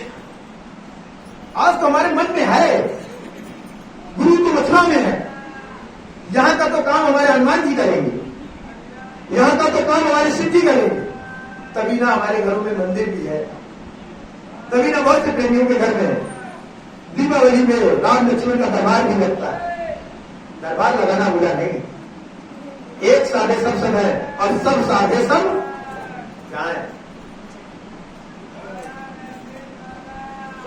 माली अगर पत्ते पत्ते को सींचे तो उस पेड़ को सूखने में टाइम नहीं लगेगा, और अगर वही माली एक मटका पानी जड़ में डाल दे तो उस पेड़ को कोई सुखाने वाला है क्या? ऐसे ही एक साधे सब है, जो हमको एक मिल गया, अनादि महाप्रभु जो हमको मिल गया, हमने उसकी पहचान कर ली, तो उसके बाद भी अभी हमें किसी और की जरूरत है। एक के रहोगे तो सती कहलाओगे, स्वागत कहलाओगे, अगर अनेकों के होके रह जाओगे तो बेचारी कहलाओगे। ये तो इस देश की रीति है, जिस देश में हम और आप रहते हैं। अगर स्त्री, हमारी माताएं बहने, जिसके साथ उनका पानी गैस हुआ उसके साथ रहती है तो वो पूजी जाती है, और जो हर रोज अपनी मौज मस्ती में अलग अलग कर्म करते हैं, क्या उनकी कहीं पूजा होते देखिए? उनको किसी ने सती कहते हुए देख सुना है क्या? इसलिए सत्संगी प्रेमी भाई बहनों, अगर आपको गुरु का प्यारा बनना है और गुरु के नजदीक रहना है तो गुरु पर पूरा भरोसा वैसे ही करो जैसा चिड़िया अपने परों पर करती है। वो टहनी पर उसको भरोसा नहीं है, पतली से पतली टहनी पे बैठ जाती है, टूट जाए टहनी, कल टूटते वो अभी मेरे बैठते टूट जाए। किसी चिड़िया को गिरते देखा, टहनी टूटी और चिड़िया गिर गई हो नीचे, क्योंकि उसे अपने परों पे भरोसा। जैसे ही टहनी टूटेगी अपने परों की दम पे, फिर उनके दूसरी टहनी पे बैठ जाएगी। ऐसे ही हमको और आपको जिस दिन पूर्ण भरोसा इनके ऊपर हो जाएगा उस दिन फिर हमें किसी तीसरे की जरूरत पड़ेगी ही नहीं। इसलिए सत्संगी प्रेमी भाई बहनों, देखिए गुरु के विषय में हम आपको बताएं, ये मुक्ति दिवस का कार्यक्रम चल रहा है। एक घटना ऐसी घटी कि जब इंदिरा गांधी उस समय की मौजूदा कांग्रेस सरकार की पहली महिला मुस्लिम महिला प्रधानमंत्री इंदिरा गांधी, ये गुरु महाराज के शब्द है, हमारे गुरु महाराज ऐसे ही बुलाते थे उनको।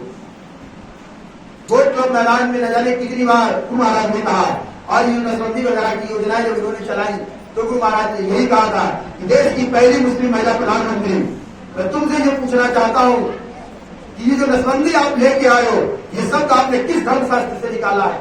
क्या कुरान में कहीं लिखा है? क्या गीता और रामायण में कहीं लिखा है? जब नहीं लिखा है तो तुम ऐसे काम क्यों कर रहे हो? और जिसने ये नसबंदी शब्द लागू किया था, गुरु महाराज ने कहा था कि या तो इसको बंद कर दो, नहीं तो तुम्हारा भी जिस्म छलनी छलनी हो जाए। संजय गांधी की चीखें हो गए थे, क्योंकि हवाई जहाज में ब्लास्ट हुआ था, एक भी टुकड़ा ढूंढे नहीं मिला था। इंदिरा गांधी का भी शरीर छलनी छलनी कर दिया गया था, क्योंकि जब मां के गर्भ से बच्चे को निकाला जाता है तो पूरा समूचा बच्चा नहीं निकलता है, काट काट के टुकड़े टुकड़े निकाले जाते हैं, और टुकड़े टुकड़े निकाले जाते हैं तो सोचो कितनी पीड़ा होती है। हमारी औलाद की जरा सी उंगली कट जाए तो कितना दर्द होता है, और वहां तो वो अबोध बालक जिसमें हड्डी भी नहीं होती है, उसके जिस्म को आरी और ब्लेड से काटा जाता है, तब निकाला जाता है। सत्संगी प्रेमी भाई बहनों, तो जैसे उनका शरीर उस बच्चे का उस दौरान निकाला गया था, ठीक वैसे ही इन दोनों के साथ भी वही प्रकृति है।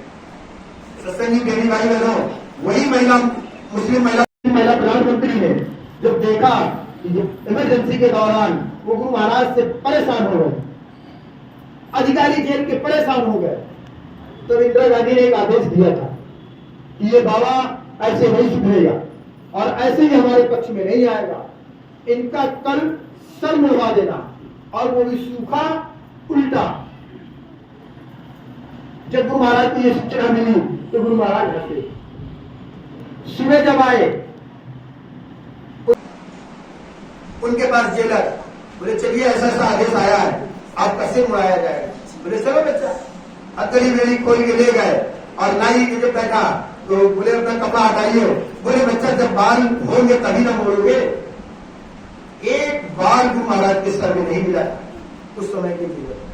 और जितने पुरानी आके प्रेमी हो, जो पुराने प्रेमी हो, टाटधारी हो, उनसे पूछिएगा, वो बाल एक एक बाल सत्संगी प्रेमी को घर में रखी हुई रामायण रामचरितमानस है, बताते हैं उसके बाल कांड के जो अध्याय बाल कांड अध्याय है, उस अध्याय में कहीं न कहीं रखा गया, देखा गया। सत्संगी प्रेमी भाई बहनों, जब ऐसी लीला और ऐसा चमत्कार प्रत्यक्ष में गुरु कर सकते हैं, कारण देखिए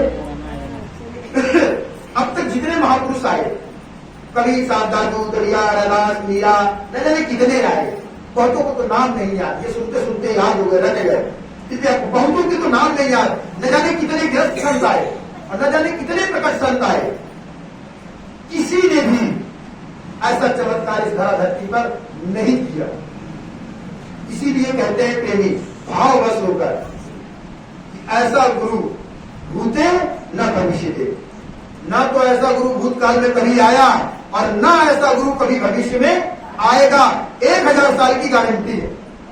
इसके बाद कौन आए, कैसा आए, क्या आए, उसकी क्या नियति हो, क्या नियम हो जाए। देखिए कबीर साहब ने नाम दान देने के लिए बलक बुखारे के बादशाह को नाको चले जब्बा दिए थे हमारे गुरु महाराज ने। किसी को परेशानी हुई हो तो बताओ, किसी ने भी नामदान के एवज में, नामदान लेने से पहले गुरु महाराज ने कहा हो नामदान तुमको तब देंगे जब तुम 10 दरिया मिट्टी डालो। लेकिन बलक बुखारे के बादशाह को नामदान लेने के लिए नानी उसकी याद आ गई। बताते हैं जब वो अपना बलक बुखारा छोड़ के आया था अफगानिस्तान से, तो यहां सालों साल उसने उनके आश्रम में रहकर कढ़ाई भवाने और आश्रम में झाड़ू लगाई। तब एक दिन कबीर साहब की धर्मपत्नी कहती है कि लग रहा है अब ये बादशाह का बर्तन जो है वो साफ हो गया है और इसको नामदान दे दीजिए। बहुत भाव से सेवा करता है। कबीर साहब ने कहा ठीक है पहले परीक्षा कर लो। क्या हमारी और आपकी परीक्षा हुई? नहीं हुई सत्संगी प्रेमी भाई बहनों। अगर परीक्षा होती तो एक भी नामदान लेने लायक नहीं बने। ना तो हमने और आपने ऐसी सेवा की, ना हमने और आपने ऐसे कोई कर्म किए जो एक झटके में ऐसा नामदान और ऐसा गुरु हमको मिल सके। ये गुरु की दया और उस दया को, क्योंकि फ्री में मिली हुई चीज का महत्व नहीं होता है, लेकिन सत्संगी प्रेमी भाई बहनों हमको और आपको फ्री में मिली हुई चीज का महत्व समझना पड़ेगा और करना भी पड़ेगा। नहीं करोगे तो फिर यही आओ जन्मत मरत दूसरा दुख हो। अभी तो इतनी आसानी से मिल गया, मान लो इनके बाद 1000 साल के बाद आपको मानव तन मिला और कोई गुरु टेढ़ा उसने टेढ़ा नियम बना दिया कि आप आओ हमारे यहां पहले 20 साल 25 साल आश्रम में रहकर आश्रम की साफ सफाई करो, फिर कहीं नामदान मिलेगा। क्या करोगे सत्संगी प्रेमी भाई बहनों? और एक जन्म की बात गुरु महाराज ने की कही और वो कहीं पुराने विधान पे आ गया कि 3 जन्म का है तो 3 जन्म फिर मां के गर्भ में जाए। और मां के गर्भ में कुछ सुख है कि कोई भी हो, जानवर का हो चाहे हमारी बीमा का हो, वहां कोई सुख नहीं है। सुख क्यों नहीं है? सुख इसलिए नहीं है कि जब हम मां के गर्भ में होते हैं तो अर्धचंद्राकार का हमारा साइज होता है। मां के गर्भ में जब हम पल रहे होते हैं तो हमारा आकार जैसे अर्धचंद्राकार होता है, चांद का आधा आकार होता है, कुंडली के रूप में होता है। पैर के जो घुटने हैं वो छाती पे लगे होते हैं और एक झिंडी में बंधे होते हैं। सर नीचे की तरफ होता है, पैर ऊपर की तरफ होते हैं। 1 घंटे के लिए कोई हमको अगर ऐसे लटका दे तो क्या स्थिति होगी? आंखें लाल हो जाएंगी, हमारी आंखों में खून उतार आएगा और वहां तो 9 महीने लगते हैं। तभी तो हम कहते हैं कि अब तो कृपा करो नहीं भाती सब तक भजन कर देता है। और जन्म लेते ही यहां आते ही सब भूल गए, भूमि में गिरे धावर भाता, जमीन में गिरते ही हम गंदे हो भूल गए कि क्या कौन तलाश करके आए थे। अब तो एक ही बात याद रह गई कि सब चीज भूल गए और याद रह गए 3 चीज, वही नोन टेन लगे, सब कुछ भूल गए। शाम को क्या बनना है, क्या खाना, सुबह क्या बनना है, सुबह क्या खाना, नौकरी जाना है कि नहीं जाना, सब इसी में पूरा दिन चौपट कर दिया। दिन गमाया कमा के और रात गमाई सो के। कौन सी घड़ी वो निकाली जिसमें हम गुरु को याद करें? लेकिन गुरु महाराज ने ऐसा विधान बनाया, इतना सरल विधान बनाया कि आप जो कर रहे हो वो करते रहो। अगर उस समय पर भी आपको वो काम करते हुए भी अगर गुरु की याद आ गई और गुरु का नाम आपने ले लिया तो वो पूरा का पूरा समय आपका भजन में जोड़ दिया जाएगा। इससे बड़ी बात और क्या है? सत्संगी प्रेमी भाई बहनों, 2003 और 4 की घटना है। एक गुरु महाराज ने 13 दिवसीय काफिला निकाला, जो काफिला मथुरा से शुरू होकर जलेसर सादाबाद होते हुए आया था आपके इटावा। इटावा एक दिन में एक जगह पड़ती है, किसान पुलिस स्टोर था, वहां पे रात्रि पड़ाव था। और सत्संगी प्रेमी भाई बहनों, उस घटना की मैं आपको याद दिलाऊं। उस काफिले में हम साइकिल से थे। जब हम लोग निकले तो सैपाई होते हुए गुरु महाराज ने निकाला और सैपाई का जो राज परिवार है उसने भोजन भंडारे की व्यवस्था की। बढ़िया पूरी और कटहल की सब्जी। शायद वो यही समय था जो समय अभी चल रहा। यही समय था। आज टिफिन में पैक कर करके सबको बांटी। सत्संगी प्रेमी भाई बहनों, इन चरम आंखों देखी घटना में बता रहा हूं। जिस प्रेमी ने उस भंडारे की पूरी और वो सब्जी खाई, वो सब के सब सुबह लोटा लेके मैदान जाते हुए देखे। कोई माई कलाल हजम नहीं कर सका। गुरु महाराज ने सत्संग में एक बात बताई, बोले बच्चा, वहां से चलने के बाद, एक दिन से चलने के बाद पूर्वा आपके विधुरा में सत्संग था, वहां पर गुरु महाराज जी ने बोला, बोले बच्चा, जब वो पूरी और सब्जी हम हजम नहीं कर सकते तो तुम कहां से हजम कर लो। एक घटना की संगत की है। एक प्रेमी क्या करते थे, जैसे गुरु महाराज कहीं किसी क्या गए और उनको पानी मिला पीने को, तो गुरु महाराज ने आधा पिया आधा छोड़ दिया। वो प्रेमी क्या करते थे, लपक के जाते थे और वो आधा पिया हुआ पानी जो बचा हुआ था वो पी लेते। ऐसा करने से तीसरी आंख थोड़ी ना खुलेगी। ये तो गुरु का भाव है, ये तो गुरु की दया है। कैसे आंख खुलेगी, कैसे नहीं खुलेगी, वो उनको मालूम। लेकिन ये प्रेमी खट से पी लेते। गुरु महाराज ने कहा, अच्छा। एक जगह गुरु महाराज गए, गुरु महाराज की चाय आई, गुरु महाराज ने 2 घूंट चाय पी और छोड़ दी। वो प्रेमी लपट के आए, वो पूरी चाय पी गए, गटक गए पूरी चाय तुरंत। चाय पीने के आधे घंटे बाद तुरंत दिशा मैदान जाना शुरू। पूरी रात परेशान रहे, दौड़ते दौड़ते सुबह बुलाया, बोले बच्चा यहाँ आए। कहीं नहीं, हाथी के साइड के थे वो, डॉक्टर साहब कहे जाते थे और दद्दू दद्दू हम लोग उनको संगत में जानते थे। उन्नाव के थे। हाँ, तो उनको जो है सुबह बुलाया, बोले आओ बच्चा, क्या हो गया?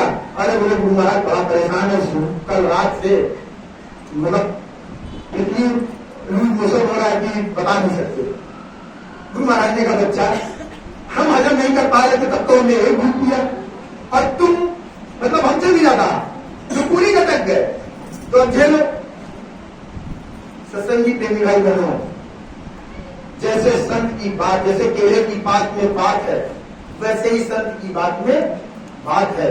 हम और आप उनके बात को और उनके शब्दों को नहीं पहचानते, इसलिए धोखा उठा जाते हैं और उसकी सजा हमको और आपको मिलती है। बहुत स्पष्ट है, कोई माफी नहीं है। माफी के जरिया केवल एक ही है, नाम को लेना और भजन को करना। इसके अलावा कोई माफी नहीं है। अगर आप अपने सुबह से लेकर शाम तक के कर्मों का आपने परीक्षण नहीं किया रात को सोते समय, तो आप भूल और भ्रम में हो। उसके साथ साथ यह भी परीक्षण करिए कि हमने सुबह से लेकर, सुबह उठने से लेकर शाम को सोने तक कितनी बार जरूर जो बोला। क्योंकि आप 8 घंटे की नौकरी कर रहे हो, शहर में 8 घंटे की नौकरी कर रहे हो, 12 घंटे की नौकरी कर रहे हो। मालिक नहीं चाहेगा कि आप उस समय में से निकाल के भजन में समय दे दो। चाहेगा किसी का मालिक? अगर आपको कहीं काम के टाइम पे भजन करके देख लिया तो नौकरी जो निकाल दे। एक ही काम वहां पे हो सकता है, आप जो काम कर रहे हो वो करते रहो। मन कहा है, तन जा जाए जान दे, मन कर राख। मन को एक जगह जड़ कर लो। शरीर कहां जाएगा? जहां मन जाएगा शरीर वहीं जाएगा। अगर आपने मन को रख लिया पकड़कर तो फिर शरीर क्या जाने वाला है? इसलिए मन का, देखिए, ये एक दिन का काम नहीं है कि आप सोचो आज हमने सुना, आज भैया ने बताया और हम आज से शुरू हो जाए। नहीं, इसको करने के लिए आपको महीनों लगेंगे और हो सकता है सालों लगेंगे। लेकिन इसके बाद एक ऐसी स्थिति आएगी कि जैसे ही आप गाड़ी पर बैठेंगे, गाड़ी स्टार्ट करेंगे और गाड़ी घूम नहीं पाएगी, आपकी जबान पर जब उर्दू आएगा। और जब आप गाड़ी चलाते समय जब उर्दू बोल रहे होंगे तो गाड़ी की औकात है तो आपको छू ले। ट्रक भी बगल से निकल जाएगा, आपको टच नहीं कर पाएगा, आपकी अकाल मौत नहीं होगी। अगर आप नाम को भूल गए तो कोई माइक्रोलाव बचाने वाला नहीं है, क्योंकि हर जर्रे जर्रे पर यहाँ पे एक आत्माएं बैठी है। वो भी तो ढूंढेंगे अपना चारा, हमको भी कोई कहीं चारा मिले। सत्संगी प्रेमी भाई बहनों, देखिए, इस काल माया के देश में कोई भी चीज बिना भाव की मिलती है क्या? है कोई दुनिया में ऐसी चीज जो बिना भाव की मिलती हो? है कोई चीज, है कोई चीज, मिलती है कोई चीज बिना भाव के? जब यहाँ की कोई चीज बिना भाव के नहीं मिलती है तो अनामी महाप्रभु का बिना भाव के मिलेगा? मिलेगा बिना भाव के? जब वो बिना भाव के नहीं मिलेगा तो फिर भाव की नहीं लाते हुए सत्संगी प्रेमी भाई बहनों, भाव की बहुत जरूरत है, बिना भाव के कुछ नहीं। प्रार्थनाएं आप हमारा पे बोलते हैं तो जब भाव आएगा, भाव जागेगा तो फिर प्रार्थना बोलते समय कहने की जरूरत नहीं पड़ेगी कि हमारी आंखों से आंसू अपने आप गिरने लगे। गुरु नहीं विभा तेरे धन का, इनको धन की जरूरत है क्या? इतना बड़ा मंदिर इन्होंने बनवाया, धन की जरूरत थी क्या? अरे इनके पास तो वो कला थी, किसी भी लोहे को पकड़ के सोना बना दो। ये धन की जरूरत नहीं, इन्हें जरूरत की आपके इमरजेंसी खत्म होने के बाद जब ये मंदिर बनना शुरू हुआ तो गुरु महाराज ने मिस्त्री मुझसे फरमाया, न जाने कितने ऐसे नेता लीडर हमारे पास आए, बोले गुरु महाराज आप हमको नामदान दे दो और हमारे कुकृत्यों को, अब तक के किए हुए कुकृत्यों को क्षमा कर दो, ये मंदिर हम अकेले बनवा देंगे। तो गुरु महाराज ने मालूम उनसे क्या कहा? बोले अरे बच्चा, ये मंदिर किसी इस देश के किसी भी बड़े से बड़े शेर साहूकार के पैसे से नहीं बनेगा, ये मंदिर बनेगा इस देश के गरीब किसान के पैसे से, 10 पैसे 5 पैसे अठन्नी चवन्नी 1 रुपए से ये मंदिर बनेगा। और गुरु महाराज ने अठन्नी चवन्नी से ही, ये नाम योग शरणा मंदिर आप हमारा पथरा में देख रहे हैं, अठन्नी चवन्नी से ही बनवाया है। सत्संगी प्रेमी भाई बहनों, एक घटना में हम आपको बताए, हम उस घटना के प्रत्यक्षदर्शी हैं। कार्यक्रम समाप्त हुआ, संगता दादा गुरु के भंडारे का कार्यक्रम था, समाप्त हुआ तो कुछ प्रेमी जो नहीं पहुंच पाते थे वो मनी ऑर्डर करते थे, तो बड़ी चिट्ठी आती थी, सेवा लगी। अच्छा, उमाकांत जी से हमारे पहले से बहुत अच्छे संबंध, इस बीच में थोड़ा सा 2012 के बाद हमारी उनकी थोड़ी सी बोल चाल रही है, बाकी कोई हमें उनसे दिक्कत नहीं, वो उनका काम गुरु की सेवा के वजह जो फल मिला वो कर रहे हैं। मेरे लिए तो पहले भी गुरु भाई थे, आज भी गुरु भाई, तो हमारा उनसे बड़ी अच्छी फीलिंग थी। अगर हम आश्रम पे गए हैं और उनको पता चल गया कि आए हैं और हम मिलने न जाए तो वो हमको ढूंढ के मिलते थे, संदेशा भी कर, और हम उनके पास गए मिलने, बिना कुछ खाए पिए उनके कमरे से, वो अपने कमरे से निकाल के लाते थे, भंडारे से नहीं, अपने कमरे से निकाल के लाते थे, वो हमको खिलाते। तो हम एक बार ऐसे बैठे हुए थे, बोले सेवा करोगे? मैंने बिल्कुल सेवा करेंगे। तो बोले जाओ, कुछ लिफाफे आए हैं उनको जरा चटवा लो, अभी कितने दिन रुके हो? मैंने कहा चाचा मैं यहाँ रुका हूँ अभी कम से कम 1 हफ्ते के लिए हूँ। बोले तो पूरा 1 हफ्ता आपके काम। हम लिफाफा छाटने जब गए तो गुरु महाराज आए और आते बोले कोई लिफाफा आया है? तो जो प्रेमी पुराने थे सेवादार, उन्होंने कहा गुरु सब लिफाफे ही तो आए। बोले नहीं, एक लिफाफा आएगा, बहुत विशेष लिफाफा है। इतना बात पूछा और चले गए, हम लोग फिर अपने काम में लग गए। फिर अगला दिन हुआ, गुरु महाराज फिर हाजिर, बोले बच्चा कोई लिफाफा आया है? बोले हुजूर ये सब है, नाम बता दीजिए, आएगा तो आपको दे देंगे। बोले नहीं, बहुत विशेष लिफाफा है। सत्संगी प्रेमी भाई बहनों, फिर चले गए। होते करते ये 2-3 दिन बीत गए। अब तो हमको भी जिज्ञासा हुई कि ऐसा कौन सा लिफाफा आएगा जिसके विषय में गुरु महाराज कुछ बता भी नहीं रहे हैं, न नाम बता रहे हैं, जो निकले तो हम लोग दे दे जाते। 5वें या 6वें दिन की घटना है, जैसे ही पहली बार जो झोले खोले गए थे, लिफाफे निकाले गए थे, वो छान के उनको खोल के उनमें से सेवा निकाल के अलग रखी जा रही थी, वो खत्म हुए। दूसरे वाले झोले, दूसरे टाइम के झोले जो खोले गए, पलटे गए, पलट के उनमें से तीसरा या चौथा झोला जैसे ही पलटा गया वैसे ही गुरु महाराज आ गए, और वो झोला जैसे ही पलटा उसमें से एक लिफाफा उठाया और अपनी यहां पे घुसा और चले गए। तो ऐसी घटना घटी तो लोगों को लगा कि आखिर इस लिफाफे में है। सब सेवा छोड़ी और पीछे पीछे गए गुरु महाराज। कुटिया में जाके क्या देखते हैं, दर्शन देखिए, जो लोग सेवा करते हैं गुरु उन पर बड़ी दया रखते हैं, और जो विशेष सेवा करते हैं उनके ऊपर विशेष दया। हम लोग गए तो क्या देखते हैं, उस लिफाफे में जो गुरु महाराज ने खोला, उस लिफाफे में पोटली निकली, उस पोटली में मिट्टी बनी हुई थी। सत्संगी प्रेमी भाई, जब मिले, वो प्रेमी उत्तर प्रदेश के ही हैं, उनसे जब मिले तब उन्होंने बताया कि हमारे गांव में एक माता जी है, उनके पास हम लोग इस कार्यक्रम की सेवा लेने गए तो उन्होंने हम लोगों को बड़ा डांट के भगा दिया। तो लोग सेवा लेने चले गए तो हमारे पास होगी तो हम भेज देने वाली, हमें तुम पे कोई भरोसा नहीं, तुम वहां तक सेवा भेजते हो कि नहीं भेजते। तुम प्रेमी ने बताया कि उस समय तो उस माँ के साथ हमको बड़े बुरे लगे, लेकिन जब उस माँ की आर्थिक स्थिति देखी तो उनके पास इतनी व्यवस्था नहीं थी कि वो रोज खाना बनाता है और उसको उस माँ को सेवा भी भेजनी थी।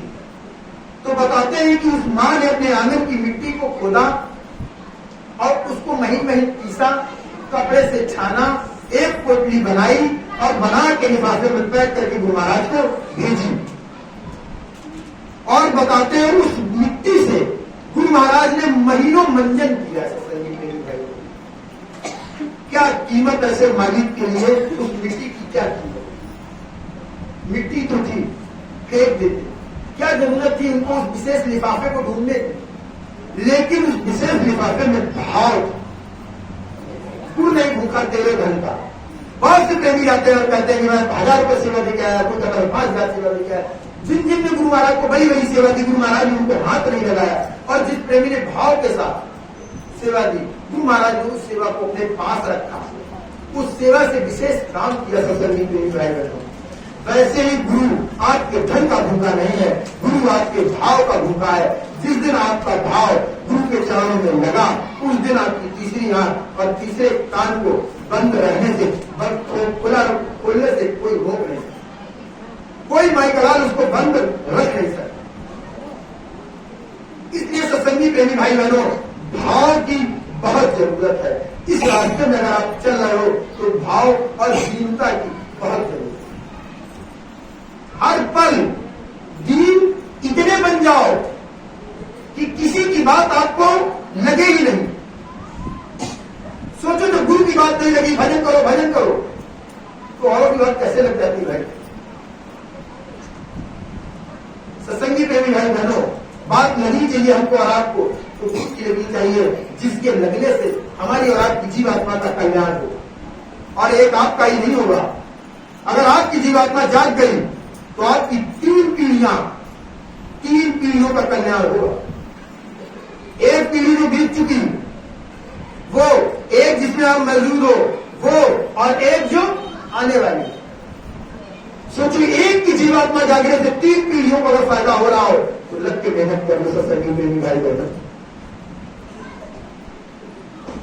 बाप के कमाने से पूरा परिवार, 2 बेटे 4 बेटे 5 बेटे हैं, सब सुकून से और बेफिक्र होकर खाना खाते हैं। तो आपके एक के जागने से आपकी 3 पीढ़ियां का उद्धार हो सकता है। तो हमको आपको मेहनत करनी चाहिए कि नहीं? फिर मेहनत में चूक नहीं, और समय कम है, समय उतना ही है जितने में आपका भजन बन सके, और उतने समय का आप सदुपयोग करने से सत्संगी प्रेमी भाई बहनों। नहीं तो किससे कहानियों में बाकी का जीवन बीत गया है, बीत ये भी जाएगा, बचा ये भी नहीं रहेगा, क्योंकि श्वासों की पूंजी हमको और आपको बहुत गिनी और बहुत छोटे से भंडार के रूप में मिली है। उसी श्वासों की पूंजी में हमें अपने घर गृहस्थी, समाज और घर परिवार, समाज का काम करते हुए अपना निज काम बनाना है। इसलिए सत्संगी प्रेमी भाई बहनों, इन श्वासों की पूंजी के रहते हुए हमको और आपको अपने निष्ठान चलना है।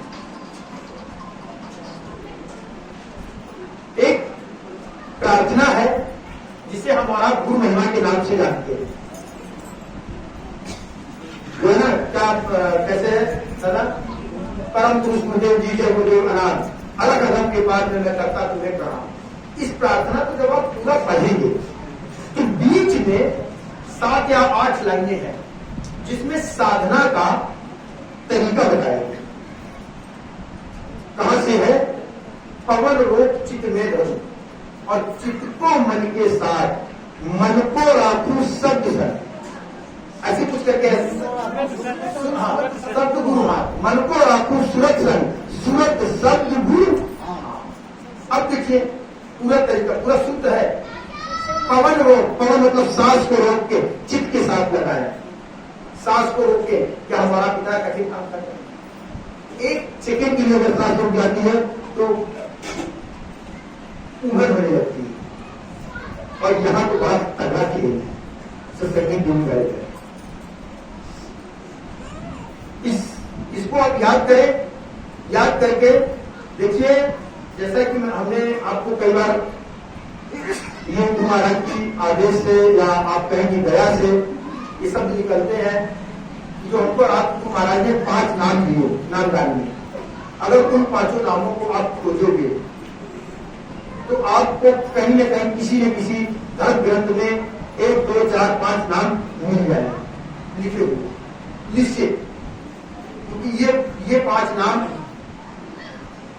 सनातनी है, बहुत पुराने हैं।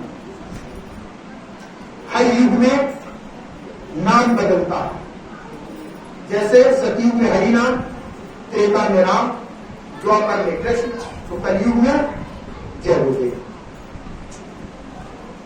हरि नाम से सतयुग में काम हुआ, सताई मदन, जगत सब सपना। राम नाम से त्रेता में काम हुआ, वैसे ही कलयुग में जय हो गए नाम से काम होगा। गुरु हर काल में, हर परिस्थिति में आपके अंग संग मौजूद है। आप भरोसा करें या न करें। कबूतर की आंख बंद करने से बिल्ली भी चली जाती है, वैसे ही हमारे आपके मानने ना मानने से मुझे गुरु नाम, इसका पावर न कम होगा ना, जो है वो है। इस युग के लिए ये पावरफुल नाम है। और एक बात, एक प्रार्थना है कि सत्संगियों तुम्हें संसार में आदर्श बनना है। इस प्रार्थना पर भी अमल करें सत्संगी को भी भाई। देखा सुनी, कहा सुनी से परिवर्तन नहीं होता है, जितना परिवर्तन देखा देखी से होता है। एक ही घर में अगर सास बहुएं सत्संगी है और आपस में लड़ती है, तो आप ऐसा कार्य प्रचार करने से कोई फायदा नहीं। क्योंकि आप नामधारी होने के बाद आपको इतना आप नहीं सोच पाए, समझ पाए, गुरु से इतनी जानकारी नहीं ले पाए, गुरु के शब्दों को नहीं पढ़ पाए कि ये जो बहू आई है हमारे यहाँ, ये है ही कितने दिन, या हम हैं तो हम है ही कितने दिन के।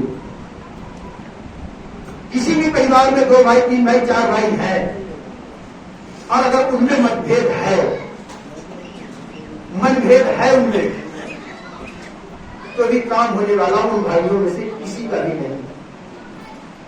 क्योंकि ये रास्ता प्रेम और प्रतीक का है, ये रास्ता विरोध और नफरत का नहीं।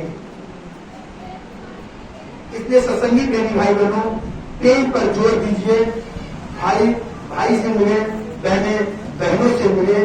जो एक मर्यादा है, गुरु महाराज ने जिस मर्यादा के विषय में हमको और आपको बताया, सिखाया और समझाया, उस मर्यादा में रह कर हम और आप चले, तभी हमारी आपका जीवात्मा का कल्याण होगा।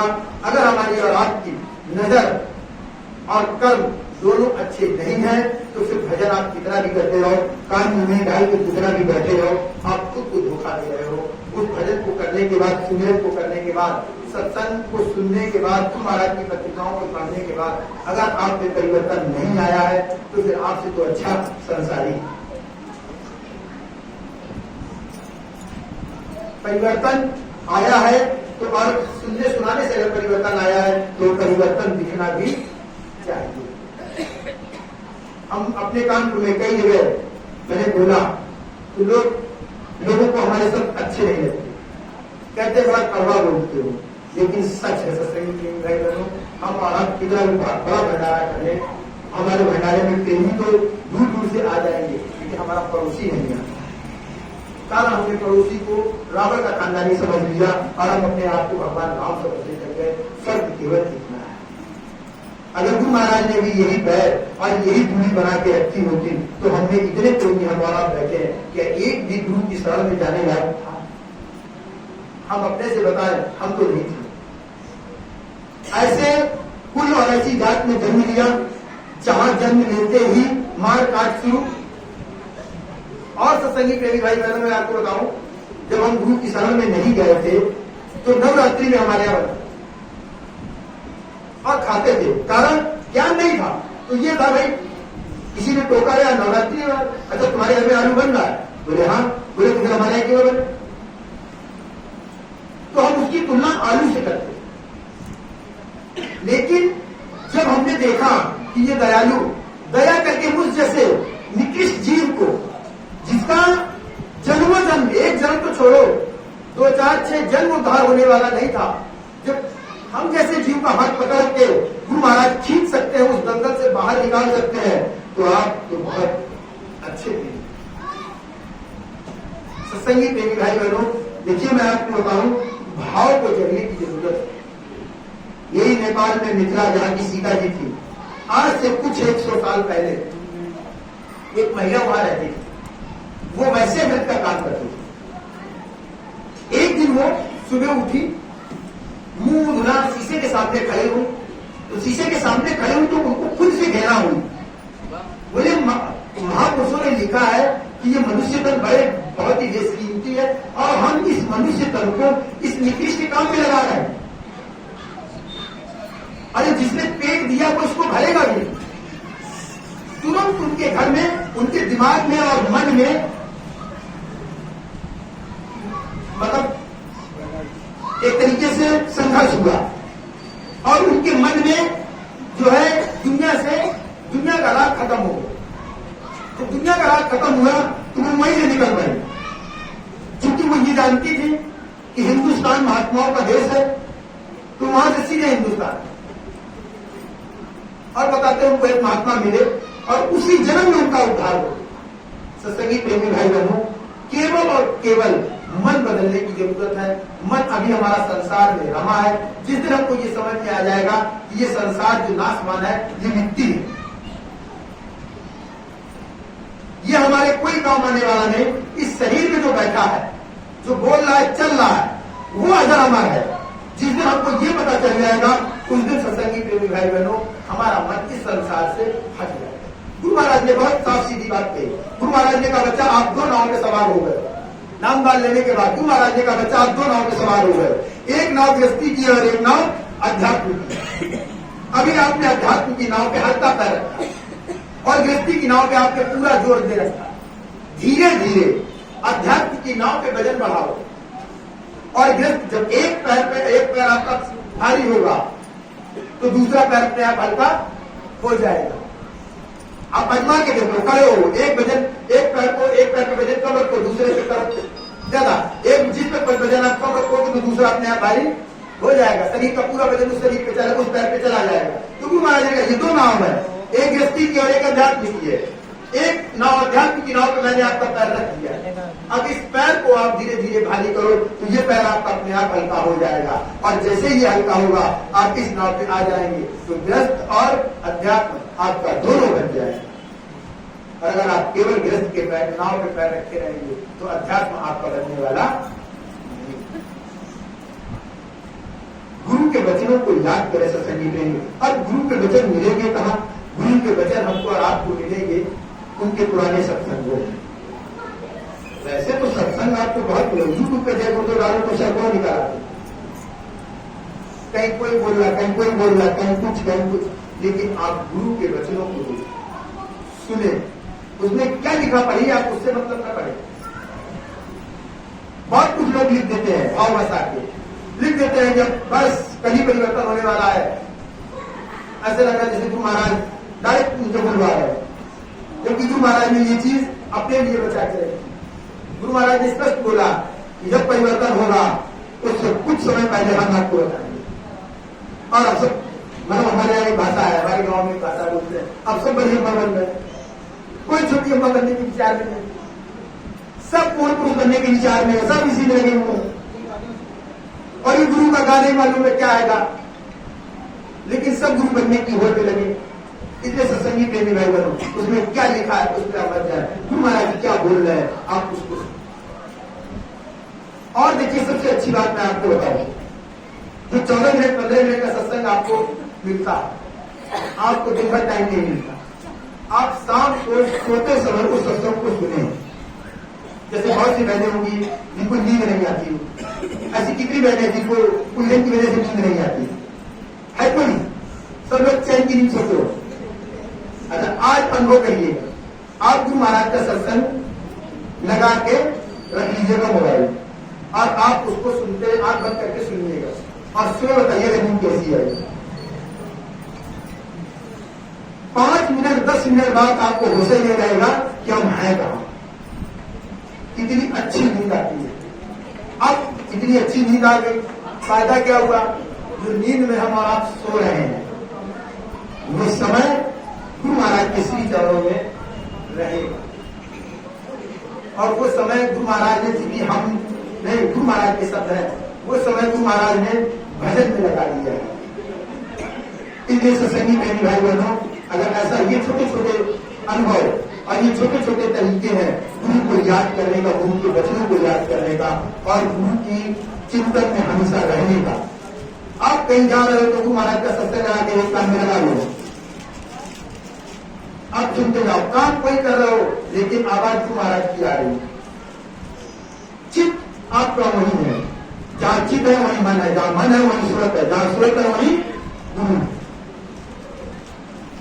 इसलिए सत्संगी प्रेमी भाई बहनों, बहुत छोटे छोटे से रास्ते हैं हमको और आपको चलने के। अगर उन रास्तों पे हम और आप चल गए तो इसी जन्म में हमारा भवभाव हो जाएंगे, नहीं तो फिर आप दोनों और गुरु महाराज जाने क्या उनकी लीला है, क्या उनकी महिमा है, वो कैसे हमको और आपको पार करना चाहते हैं, कैसे हम और आप पार होना चाहते हैं, ये सब कुछ उनके हाथ में है। हमारे और आपके हाथ में कुछ भी नहीं। हम और आप कर्म करते समय भी अज्ञान और कर्म का फल भोगते समय भी अज्ञान। जैसे अभी हमारी बेटी बीमार हुई, हमें नहीं पता किस जन्म के कर्मों का वो प्रतिफल उसको मिल रहा है, नहीं मालूम, ना उसको मालूम, क्योंकि पता नहीं किस जन्म में हमने कर्म किया हो जिसकी सजा आज उसको मिल रही। तो कर्म करते समय भी हम ज्ञान रहते हैं और उस कर्म का फल भोगते समय भी हमारा अज्ञान होते हैं। इसलिए सत्संगी प्रेमी भाई बहनों, हम और आप इस तरीके के कर्मों में न पड़े। हर कर्म को अगर हम गुरु में बना के चलेंगे तो वो वही कर्म हमारे मुक्ति और मोक्ष का रास्ता बनेगा। क्योंकि जिस कर्म में हमने गुरु को, जिस काम में हमने गुरु को याद कर लिया, अब वो काम आपका काम नहीं रहेगा, वो काम आपके लिए भजन होगा। इसलिए सत्संगी प्रेमी भाई बहनों, हम तो बार बार इतना ही कहेंगे कि जब वो गुरु नाम है, ये बहुत ही बेशकीमती और बहुत अमूल्य चीज जिसका कोई मूल्य नहीं हमको और आपको मिल गई है। इसको हम और आप सहेज के, संभाल के और इसको बढ़ाते हुए चले तो हमारी और आपकी जीवात्मा का कल्याण होगा। नहीं तो आप दोनों और आपके कर्म। इन्हीं शब्दों के साथ हम अपनी वाणी को ध्यान देंगे। कहने सुनने में कोई, जाने अनजाने में कोई ऐसा शब्द निकला हो जो आपको पीड़ा और ठेस पहुंचा रहा हो, तो अपना छोटा भाई समझ के, छोटा बालक समझ के और आप और गुरु महाराज दोनों लोग क्षमा करें। जय गुरु। देखिए सत्संगी प्रेमी भाई बहनों, सुनाने के लिए बहुत कुछ ऐसे अनुभव है गुरु महाराज के, क्योंकि 96 से लेके आज तक हर क्षण, हर कदम पर गुरु महाराज ने रक्षा और संभाल की है।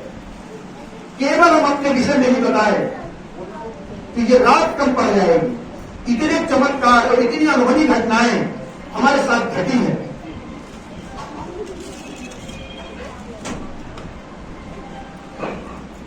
और अगर दूसरों की बताने लग जाए तो महीना छोड़ो, साल कम पड़ जाएगा। इसलिए सत्संगी प्रेमी भाई बहनों, आप अपने अनुभव गुरु की के साथ, एक जैसे पहले जब खाना बनाए, खाना आप बना रहे हो, घर में झाड़ू लगा रहे हो, पोछा कर रहे हो, जब आप ये काम करने लग जाओगे तो पड़ोसी से बात करने के लिए आपके पास टाइम ही नहीं होगा। आपका मन चाहेगा कि जितनी देर पड़ोसी से बैठ कर गप मारेंगे उतनी देर अगर हम गुरु महाराज का नाम लेंगे तो वो समय हमारा भजन में जुड़ेगा, हमारी जीवात्मा का कल्याण होगा। आप डरो इस चीज से कि हमें दोबारा मां के गर्भ में न जाना पड़े। आप डरो इस चीज से कि दोबारा आपको जन्म लेके फिर न मरना पड़े। आप इस चीज से भी डरो कि आने वाला गुरु, मान लो इस जन्म में हमने हमारा उद्धार नहीं हो पाया किसी कारणवश, आने वाला गुरु उसने कैसा विधान बनाया, क्या किया क्या नहीं किया, उसका विधान कैसा हुआ, हम कैसे उस विधान पे चल पाएंगे कि नहीं चल पाएंगे। इस चीज से भी सत्संगी प्रेमी भाई बहनों डरो, क्योंकि अगर भय नहीं होगा तो भक्ति नहीं होगा, क्योंकि भय से ही भक्ति है, बिना भय के कुछ नहीं। अरे बिना भय के तो बच्चा बिगड़ जाता है, अगर माँ बाप का भय ना हो तो बच्चे क्या सुधरेंगे। इसलिए सत्संगी प्रेमी भाई बहनों, भय हमेशा रखो कि हम जिस रास्ते पे जा रहे हैं उस रास्ते पे जाने के बाद हमारी जीवात्मा का क्या होगा। जय गुरुदेव।